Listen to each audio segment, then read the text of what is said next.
आलेलं होतं, त्यांच्यावर कारवाई करण्यात आलेली आहे. मग सरकार विद्यार्थ्यांशी बोलायला का घाबरतंय? कुठे अडचण येते?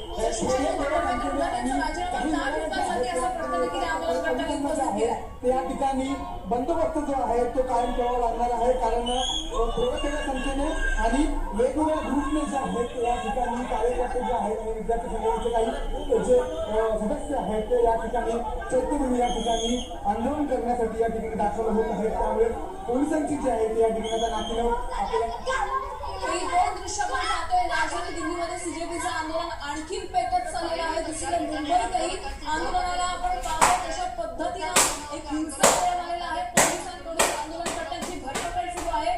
आपण राजधानी दिल्लीतील दृश्य पाहतोय. तरुणींना अक्षरशः अमानुष पद्धतीनं उचलण्यात येत आहे. त्यांचे कपडे फाटले जात आहेत. त्याकडे देखील दुर्लक्ष